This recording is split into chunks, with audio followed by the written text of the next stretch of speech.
Hi, everyone. I wanted to come on today to talk about a really important subject of self worth. It's a heavy one. It's a heavy one. I just read how there's a person who's been hospitalized lately in order to get her self worth back up again, to learn how to self care. And because it had been so eroded. And that is a difficult place to be. It's not something to just pass off. And so I really want to talk about self worth and some of the lies that we've been fed throughout our lives. And first, I want to read the definition of worth. It's equivalent in value to the sum or item specified. This item is worth like $450. The value equivalent to that of someone or something under consideration, the level at which someone or something deserves to be valued or rated. Now, right along with self worth, the value that you are, comes the word earning. So many of us are taught from an early age how to earn the approval or rating from those around us, or how to earn a wage. We forget that there's intrinsic value in the essence of who we are, not just the energy, not just the frequency, but the bodily form, the way that we show up. We're taught how to do things in such a way that gets the applause. And then we manipulate ourselves in order to stay under the applause rather than the ridicule. But sometimes the applause eliminates the parts of us that actually make us thrive. And then we live this empty life seeking the approval, the rating, the applause of others, and doing things that aren't us, right? This could come from a normal childhood. It could come from a traumatic childhood. It could come from not from your childhood, as in like in your family system at all, but schooling, being in our society, and everything else with all the marketing that is out there. Most marketing that we buy into, and even the ones that we don't, are there to deteriorate our self worth so that somebody can make money on how we feel badly about ourselves. And this is definitely for women, but it's not just for women. There's plenty of men that I know that have had their self worth deteriorated, or their only worth is what they bring home. It's not in their intrinsic value, like who they are, how they show up, how they feel about themselves, how they overflow. Now, I'm going to talk about myself. I see a lot of clients, but I'll be honest, I have a hard time sharing client stories, even if they're generalized and even if they give me permission. It feels like I'm giving away parts of who they are. And so I've been through a lot in my own life, and I don't often share it in a way that's not just matter of fact. But I want to say that from early on, the earliest memories that I have, I came in very quiet and highly sensitive into a very loud, emotional, and dare I say, forceful family. Some of the emotions were amazing, gregarious, and yet they were too much for me. Some of them were deep and like so deep that it felt invasive to me. I learned to observe. I learned to be quiet. I learned to watch people's patterns from a toddler, possibly even as a baby, in order to avoid the extremes that felt like sharp knives on my body. Was anyone trying to hurt me? No.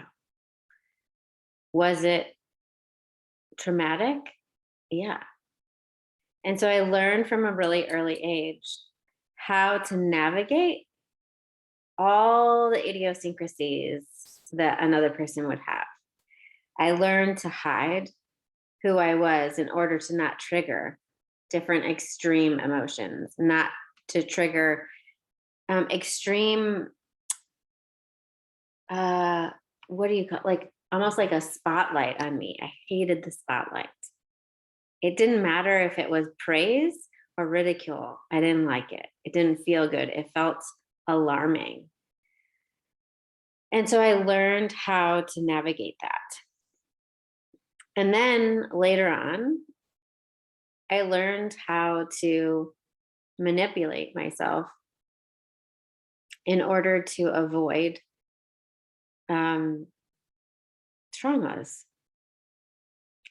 So my soul, for whatever reason, I really do believe this for myself, and I'm never going to put this on anyone else.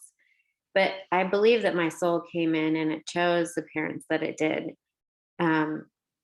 for resistance as well as support. And my mom was an alcoholic. She was the life of the party. Um, she's now been gone, dead for over 20 years. But I was only in her life for the first 5 years of my life.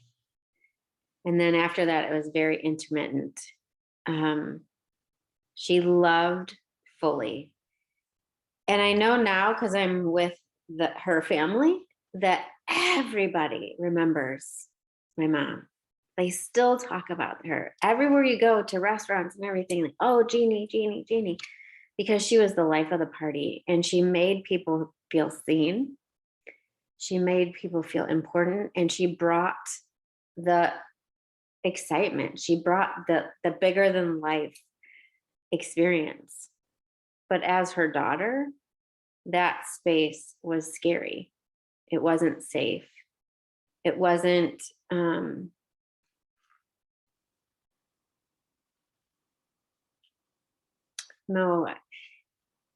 it hard pressed on me. Now my dad, on the other hand, he loved who she was, right? But they were only married for a year. And then he remarried when I was 4.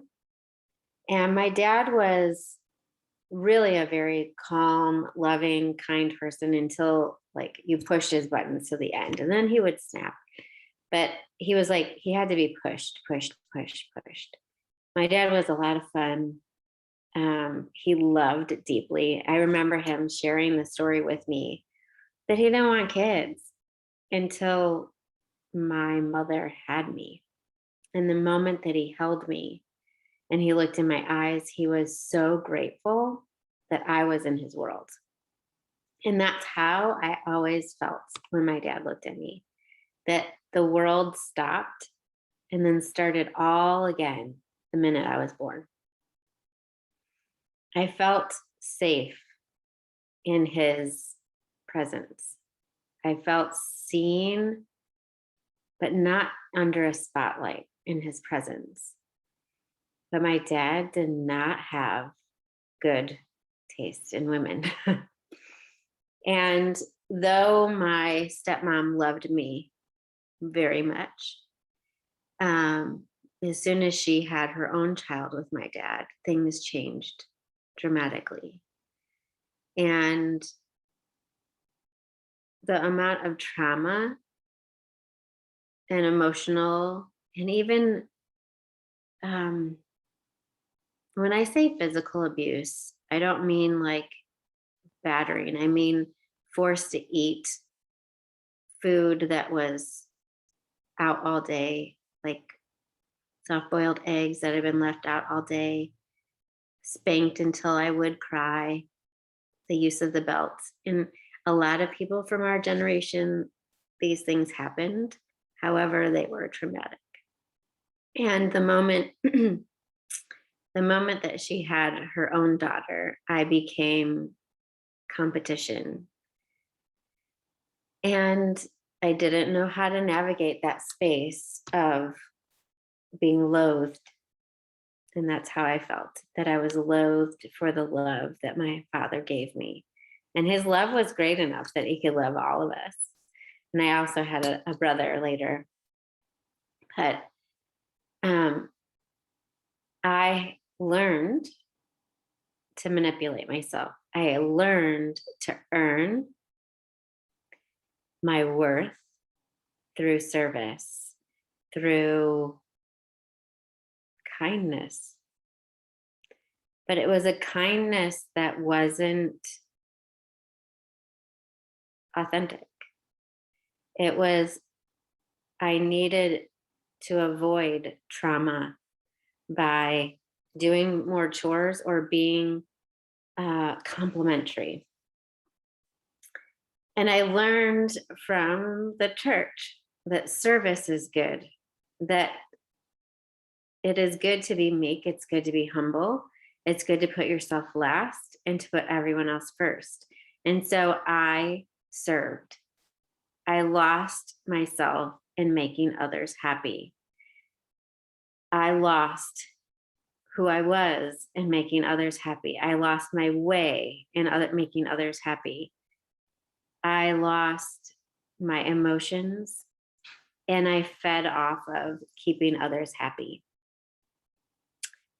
And I will say for myself, my self-worth was only there if I could keep others happy and their lives supported. My job was to support. And so I did it well. I supported in the church, I supported as a teacher. And then I got married and I supported my husband. And I traded a family that I didn't feel comfortable with and thought that this man was coming to rescue me and that he would give me a worth that was based on me. I remember meeting him and thinking, finally, this is someone who sees me as me and I can be all of me and it's fine. I remember, it sounds so silly, being so excited that I could swear in front of somebody and not be shamed or wrong, because I was so immersed in the church that swearing or having a bad thought were like, I became a sinner, right? I was sin. I wasn't worth anything unless Jesus bled for me. And I believed that to the core of who I was. And here's this man who came along and he liked more facets of me. And so I put my worth in him and what he saw and what he liked. And then I manipulated myself in order to be that and to serve him and to keep him happy. But that doesn't last for very long. In the end, you notice the emptiness. You notice that others can't stay happy just because you're trying to keep them happy. Everybody has emotions. And so my worth based on whether he was happy with me or happy in himself wasn't fair. I mean, it's a way bigger story than that, but it wasn't fair. And so I went about creating worth at work, striving and producing and moving people and managing and doing everything that I could to follow the rules and to be everything. And I did well. But then I was passed over from promotion upon promotion. And I didn't understand because I was doing all the things that they said would earn me the next place. I was a shining star, but I wasn't being promoted. Because what I know now is I had no self-worth. I had no worth to myself. I had no worth to myself. Self-worth is all about how do you rate you? Not on whether the world rates you, but like, how do you love on you? What do you give to you? What is overflowing because it can't help but come out because it's you? And I had none of that. I was empty other than service. I could read others and show up the way that they needed me, but I certainly couldn't read me.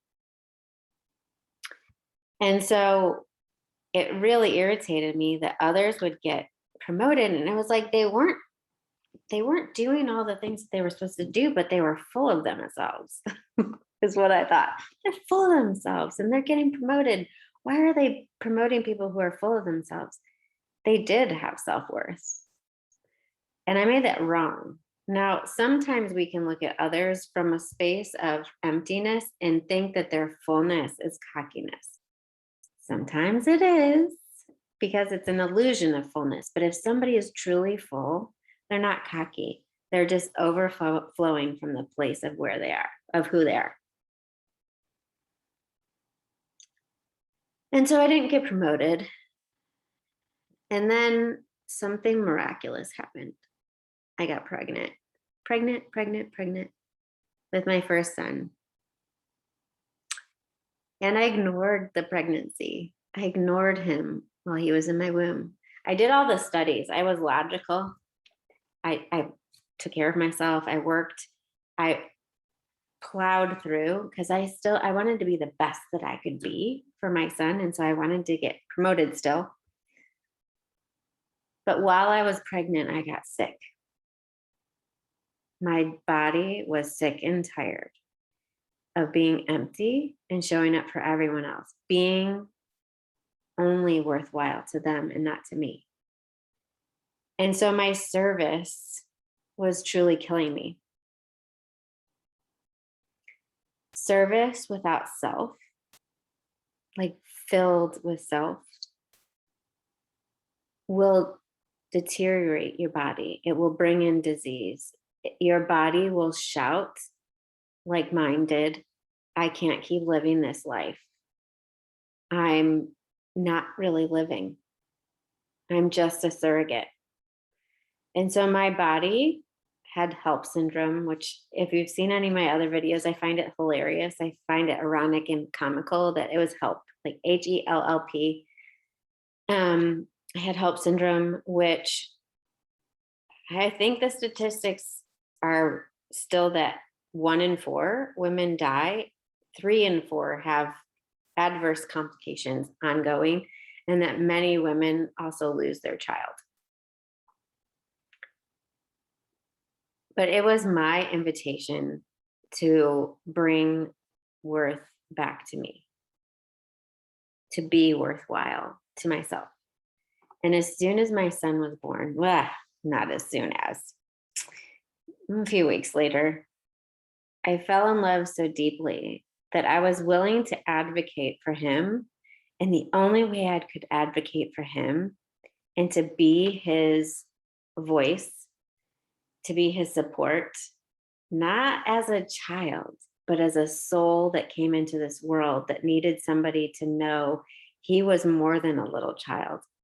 The only way I could do that was to actually allow me to come up.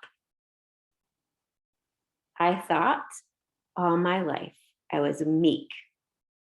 I was quiet. I was invisible. However, I wasn't. I was not. I chose to be meek, quiet, and invisible in order to not be harmed, put in the spotlight adversely, and manipulated so badly. What I actually was powerful. I had a voice and I was willing to use it. I was highly intuitive, highly connected, and filled with so much energy. And I don't mean energy as in like, let's keep going, but energy that could move things. My son brought that back to me. He gave me the catalyst to step into that place, whether anyone liked it or not. And I'm going to tell you, it shook up my whole life. Took a little while to really shake it up, but it shook up my whole life. But it was the invitation to truly live. I nearly died in having him, but he really gave me life. And then he keeps on. And my second son, Charlie, also keeps on giving me that inspiration to truly live. So, where is your worth coming from? Have you lost yourself in serving? Have you lost yourself in trying to manage other people's emotions and to keep them happy or keep them out of anger, sadness, worry? Have you lost yourself? If you've lost yourself, it's hard to have any worth because you need to spend some time, just like I did, allowing the parts of you that make you thrive, live, shout, dance, show up. You need to allow them to come up. And they feel really uncomfortable at first, not just to you, but others. But they're worth having because once you find the value in you, in your wholeness, in your allness, it keeps you going. It keeps you living and it centers you when all of life starts to get too noisy or too turbulent. You get to go back to that place and fill it up because it's harder to turn over something that's full. It's filled with self, right? It's harder to turn it over, to make it off center. So normally my calls are really upbeat. This one's a little bit more solemn. It's funny, like it's grayer in the room. I'm wearing gray. It's a little bit more solemn. And yet, I ask you to check in with yourself. And one of the greatest ways to do this isn't to go here. Like, what is my worth? Because then you start a tally system. Like, this is what's not good. This is what's good. All of you has worthwhile energy, all of you. And so rather than make a tally list of what is good or bad, tap in, close your eyes, put your hands on your body. Right now, I'm just thinking, go for your chest and breathe.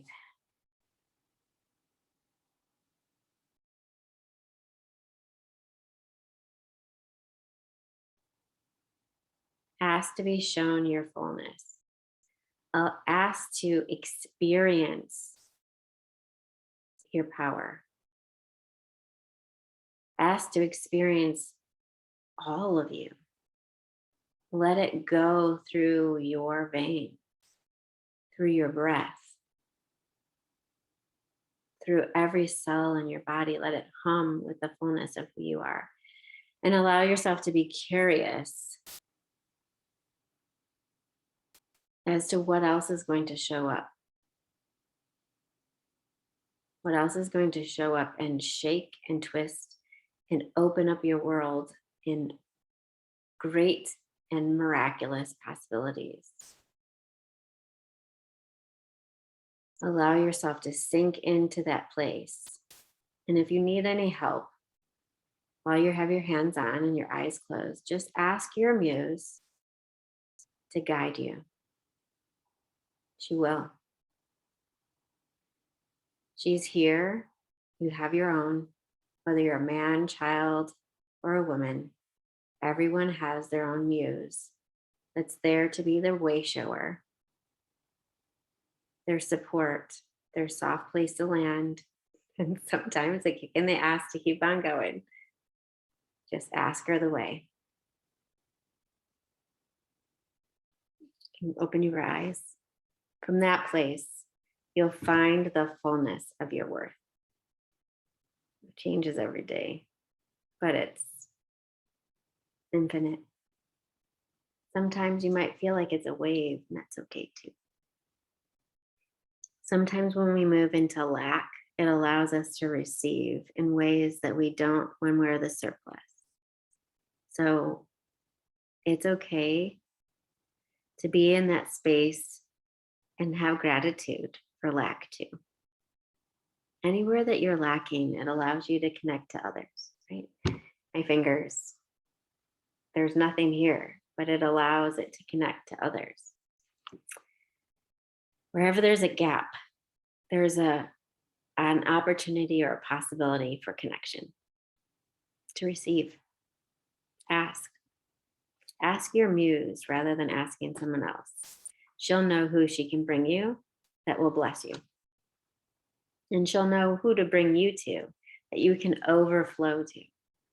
Because it might be time to stop giving in a way that's not naturally you and start giving in a way that feels so naturally you. Thanks for showing up. If you want to hear more of these videos, like me, not like me, but like my channel, and make a comment. I'd love to know what else you'd like to hear about, what you're struggling with, and any ways that I can help. Thanks for sharing. Thanks for showing up and listening.